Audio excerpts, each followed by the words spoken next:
Welcome to TV Africa News. Hope you had a beautiful day. This is Africa Today. My name is Nahawe Kajura. Fast to the headlines. Court sets judgment date in the presidential electoral petition. Government confirms newly COVID-19 variant in the country. Retired judicial officials' benefits raised. And in sports, the Hippos reached safely in Mauritania ahead of AFCON Under-20 finals. The news in detail.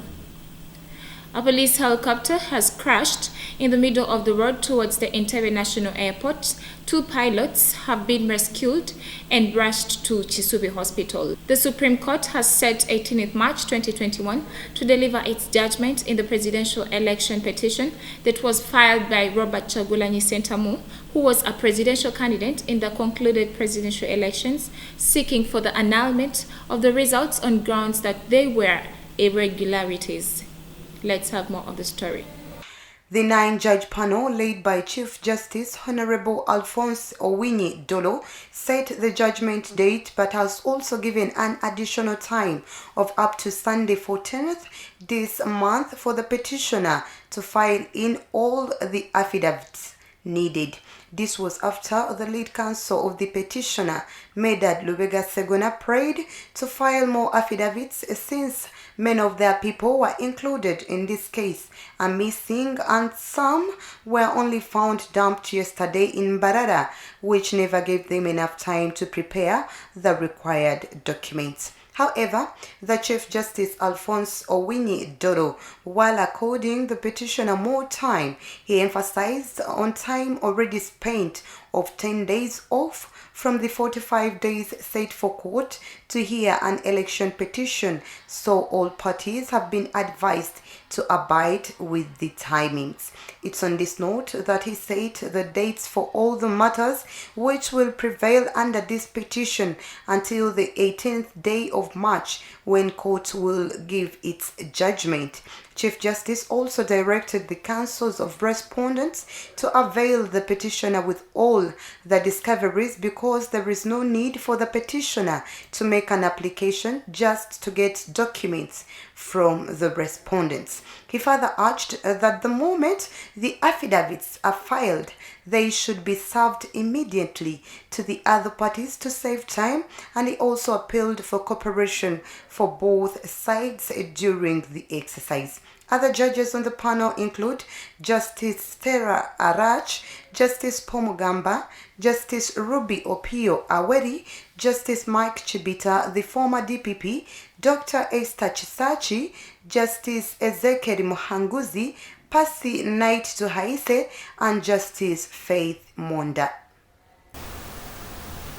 We are here because you believe in the rule of law. This is the commendable thing. We are here because you believe that because there were this problem, this something, due to also law. That greater justice as is the mandate to do. The retired judicial officers in Uganda can now boast in an employable and peaceful retirement following the government's commitment to consistently pay their enhanced benefits on a monthly basis. Let's have more on the story.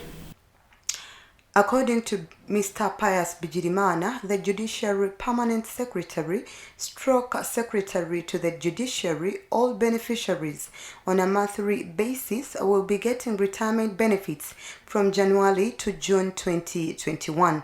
Last month, the Ministry of Finance, Planning and Economic Development released shilling 6.27 billion to cater for the judicial officers' retirement benefits errors for the period of July to December 2020.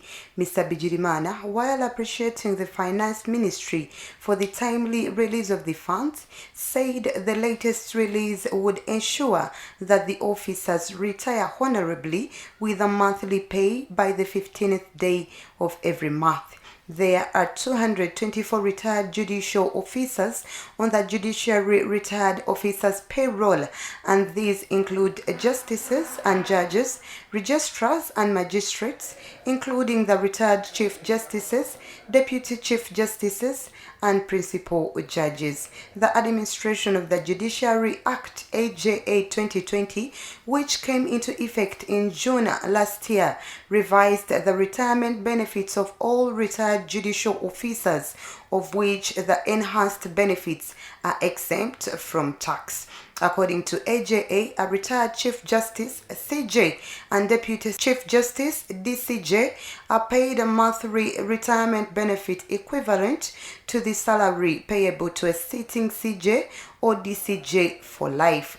Other judicial officers from Supreme Court Justice down to a Magistrate Grade 1, including the Principal Judge, are paid a monthly retirement benefit equivalent to 80% of the salary payable to their serving counterparts for life. The government also pays each retired judicial officer a non-off lump sum retirement benefit equivalent to 2.4% of his or her annual salary multiplied by 5 and the years of service.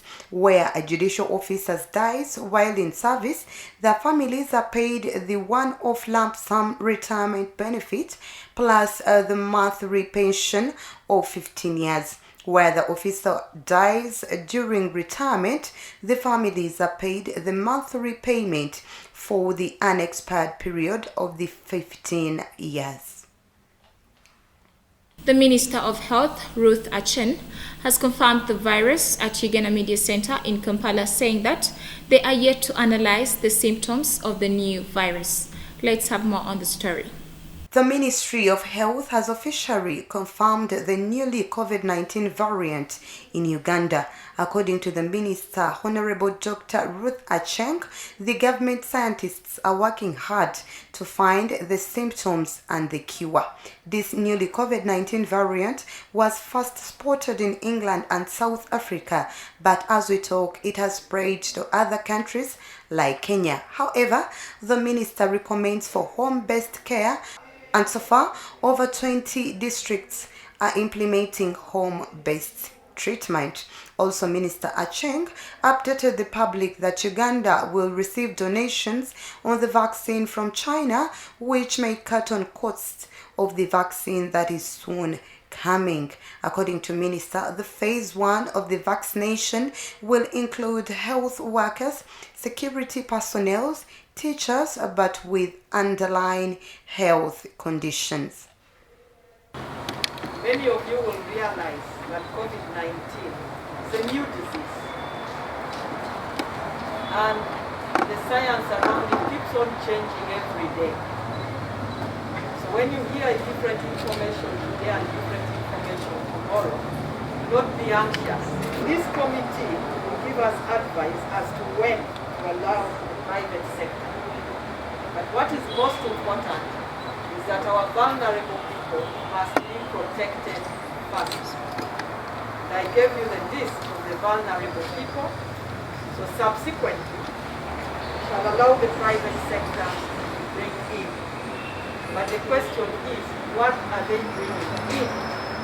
That is what the committee is working on, the framework, so that whatever they bring in is well regulated, well controlled, with good cold chain, so that we don't get our people duped, and we don't want them to overcharge, because we have had incidences of people being charged prices even up to 1 million shillings for vaccines.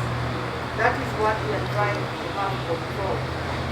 And until we are done with that framework, we shall request the private sector to be patient. The Uganda Land Commission chairperson clashed with the Minister of Lands, Honorable Betty Kamya, before members of Parliament after the latter presented 12.1 billion shillings supplementary budget to compensate 6 people. Let's have more on the story. While appearing before the Budget Committee of Parliament yesterday, the ULC boss, Ms. Beatrice Biencha, said the Commission had not asked for any supplementary budget. Ms. Biencha told the committee that much as the committee needs the money, but they never requested for this supplementary budget. Ms. Biencha wondered how the 6 beneficiaries were selected. She said before the list of beneficiaries is agreed upon, it is supposed to go through ULC for consensus. Ms. Biencha said there is a criteria ULC has been following to ask for compensation money from the Ministry of Finance. But if Parliament decides to approve the supplementary budget, they should remove the 6 beneficiaries and allow ULC distribute the money to the beneficiaries according to their agency. Upon her submission, MPs questioned Ms. Kamia, who was accompanied by her deputy, Ms. Persis Namuganza, to name who requested the money. The MPs, led by Ms. Cecilia Ogwal, Dokoro Woman MP, asked both ministers and ULC boss to take an oath that they will not change any of the statements each of them had presented. Only Ms. Biencha took the oath. In her unsworn response, Ms. Namuganza said her ministry asked for the shillings 12 billion following President Museveni's directive during campaigns of the concluded general elections. Ms. Kamia said out of the 6 beneficiaries, 5 were to be paid based on Mr. Museveni's directive, while 1 would be based on a court order. Mr. James Kakoza cited Section 25(3) of the Public Finance Management Act, which states that accounting officer who intends to spend monies shall in writing request the minister for approval. The minister may, upon request by an accounting officer, approve a supplementary budget of up to 10% of the contagious fund. He said since ULC, which is the accounting officer, did not ask for the budget, it is irregular for the Minister of Lands to ask for it. The committee was divided on the matter, with some MPs supporting Ms. Namuganza, who said ULC should accept the money. They added that they do not have a right to deny or reject it. Some MPs dissented, saying the 2 government entities should harmonize their position. Realizing a stalemate, the committee deputy chairperson, Mr. Patrick Isienge, dismissed the session, saying the MPs would have a closed-door meeting to decide whether to reject the supplementary budget or approve it and give money to ULC to allocate it to deserving beneficiaries. The committee had summoned the 2 ministers and ULC officials after it was established in Parliament on Tuesday that the Ministry of Lands had asked for various amounts of money without the knowledge of the Uganda Lands Commission. The ministry had also asked for shillings 6.8 billion to compensate the owner of Lusanja land, where many people were evicted, and to pay owner of the land in Indeba, where a church was demolished after a court order.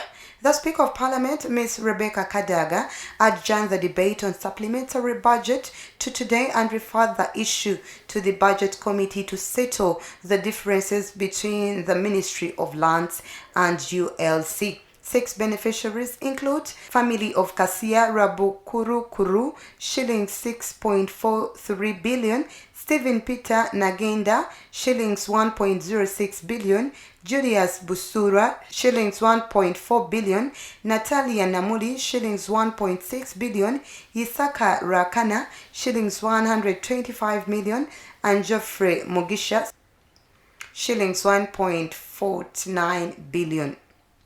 Let's go for a short break. It is TV Africa, the right to know.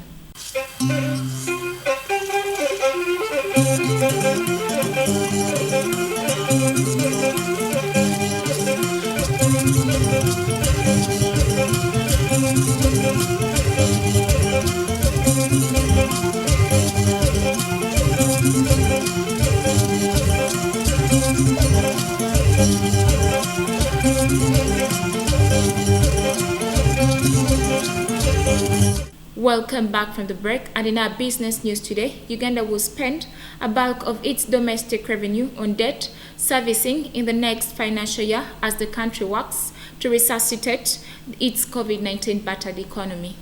According to the National Budget Framework, Paper 2021-2022, recently approved by Parliament, the country's budget is projected at Ugandan shillings 45.65 trillion, of which Uganda shillings 20.9 trillion will go to debt servicing against total domestic revenue that is projected at only Uganda shillings 21.69 trillion. This means that 96.7% of Uganda's total domestic revenue, whose tax revenue is projected to be Uganda shillings 20.13 trillion, will be spent on debt servicing.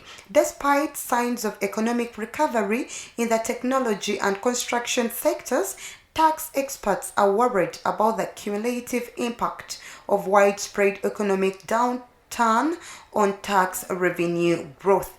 Reduced tax revenues directly translate into increased government borrowing and risks of debt distress, a situation in which a country finds itself struggling to repay its loans on time. According to Moses Kagwa, the Director for Economic Affairs at Uganda's Finance Ministry, they have noticed impressive business activity in the technology sector, which has led to strong returns in value-added tax and income tax filed by companies in that sector recently. The proposed allocation of 400 billion Ugandan shillings for domestic areas seems inadequate and may be reviewed before we submit the final budget proposals to Parliament before April 1st. Humanitarian convoys have made way in the Central African Republic's capital Bangui after rebels groups losing ground to pro-government forces temporarily allowed passage. Let's have more on the story.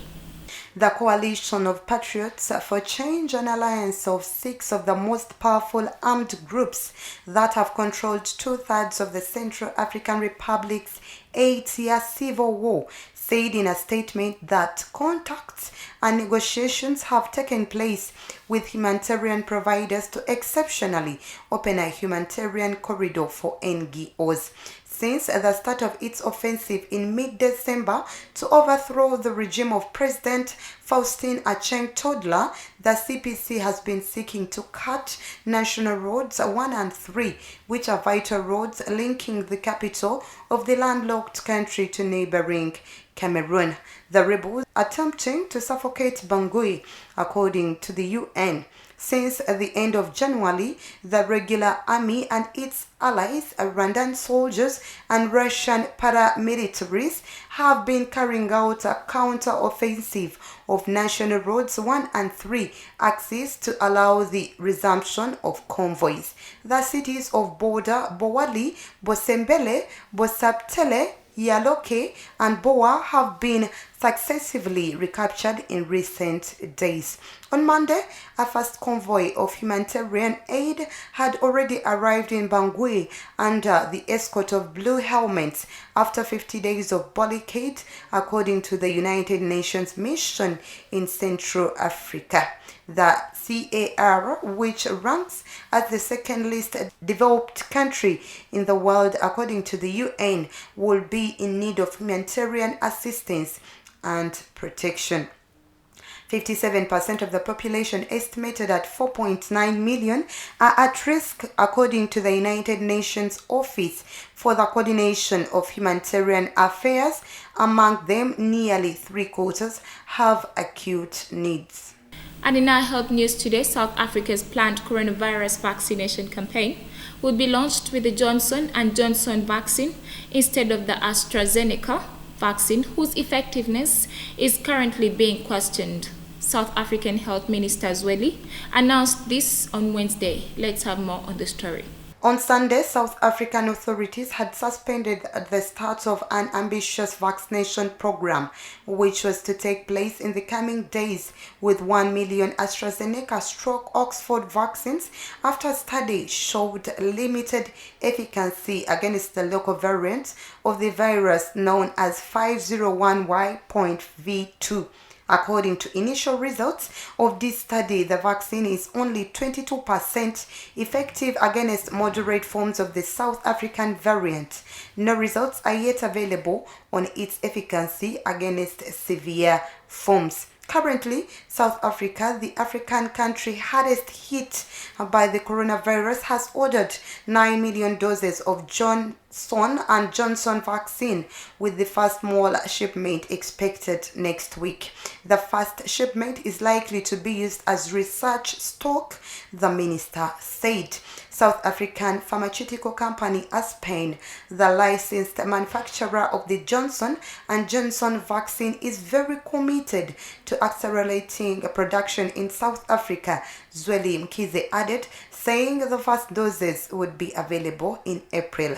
South Africa is being hit by a second wave of coronavirus, largely caused by a local variant known to be much more contagious than the original virus. Since the beginning of the pandemic, the country has recorded nearly 1.5 million cases of infection and more than 46,800 deaths due to the coronavirus.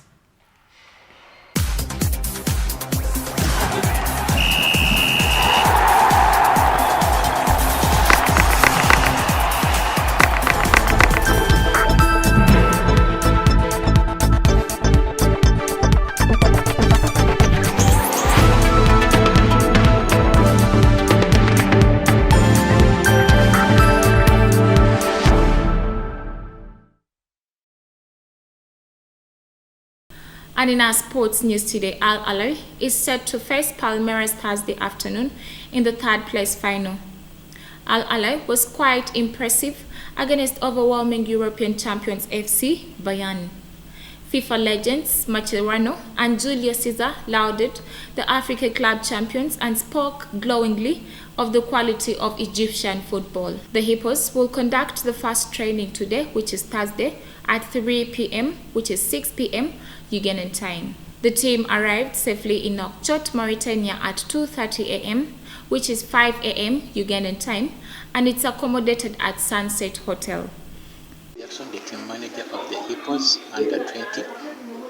We have arrived safely in Mauritania with a delegation of 25 players who are all in good condition. We are going to be accommodated at Sunset Hotel, and we do expect to play our first match on the 15th by 1 p.m. In fact, it's going to be the first match. In Uganda, it will be around 3 p.m. We are safe, and we shall be updating you all the proceedings as we go on. Thank you very much. Now, before we end our bulletin, let's take a look at the top stories. Court sets judgment date in the presidential electoral petition. Government confirms newly COVID-19 variant in the country. Retired judicial officials' benefits raised. And in sports, the Hippos reached safely in Mauritania ahead of AFCON Under-20 finals. Thank you so much for watching with us. Don't forget to subscribe to our YouTube channel. We shall keep updating you. This is Africa, and that was the news.